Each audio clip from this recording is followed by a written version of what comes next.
பார்த்து ஒரு இக்கட்டு நம்மளை சுத்தி இருக்கும். நம்ம வந்து ஆபத்துல தான் நிறைய பொருத்தனைகளே பண்ணுவோம். அதான் உண்மை. ஆமென். ஆண்டவர் வந்து அதை அக்செப்ட் பண்றார்.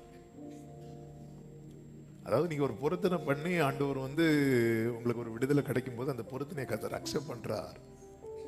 அதுவும் அதனாலதான் சொன்னேன், நம்ம எப்படிப்பட்ட பொருத்தனை பண்றோம். நம்ம பண்ற ஒரே பொருத்தனை என்ன தெரியுமா? நீங்க செஞ்சா நான் சாட்சி எழுதி போடுவேன். நீ போடண்டா, நீ அது தப்பு கிடையாது. ஆண்டவர் செய்த நன்மையை 4 பேருக்கு சொல்றது தப்பு கிடையாது. ஆனா இது பொருத்தனைனா இப்படி இல்லது, ஆண்டவரை இப்படி செஞ்சா நான் கொஞ்சம் காணிக்கை கொண்டு கொடுப்பேன். இந்த 2 தள்ளி வேற என்ன பொருத்தனை பண்ணும்? இது ரொம்ப முக்கியம், ரொம்ப முக்கியமான காரியம். ஏன்னா இது நம்ம மைண்ட்ல செட் பண்ணது. பொருத்தனை என்ன? நம்ம ஒன்றும் சாட்சி சொல்லணும், இல்லைன்னா காணிக்கை கொடுக்கணும். இது 2 தள்ளி இது வந்து தப்பு இல்லை.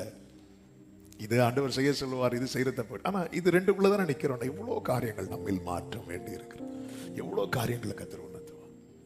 பாத்தீங்களா, மோசேயை ஆண்டவர் வழியில கொலை செய்ய பார்த்த போது மோசேயின் மனைவி ஒரு பொருத்தனை பண்ணான். எப்பா இனி பிறக்கிற பிள்ளைக்கெல்லாம் இது ஆல்ரெடி மோசே சொல்லி பார்த்திருப்பார். பாருமா இப்படியாகும், எங்க முறைமையின்படி. என்ன முறைச்சனா அவ்வளவுதான், ஒண்ணும் கிடையாது வாங்க. ஏன்னா மீதியானிய ஸ்திரீ அவர் சொல்லி சொல்லி பார்த்திருப்பாங்க. ஒவ்வொரு இக்கட்டு வந்ததும் அந்த அவ வாயத்திலிருந்து அறிக்கையிடுறான், இவர் இனிய இரத்த சம்மதமான புருஷன். இந்த பொருத்தனையோடு அதை செயல்பட்டதும் அந்த சாவுக்கேதுவான நிலையிலிருந்து மோசே காப்பாற்றப்படுறார். அப்ப சில இக்கட்ட தேவன் வந்து அலோவ் பண்றது எதுக்கு அப்படின்னா, நம்மளை இப்படி ஒரு ஸ்டேட்ல கொண்டு வருவதற்காக. அந்த இடத்துல வந்து இந்த அம்மா இதை செய்யாம வேற பொருத்தனை பண்ணா, ஆண்டவரே நான் சாட்சி சொல்லுவேன், நான் தேங்காய் உடைப்பேன், இந்த மாதிரி பொருத்தனை பண்ணா, அப்போ அந்த இடத்துல அப்போ அந்த அம்மாவுக்கு தெரியுது என்ன பண்ணணும்னு தெரியுதுன்னா ரீசன் என்னன்னா, கர்த்தர் உணர்த்திட்டே இருக்கிறார்.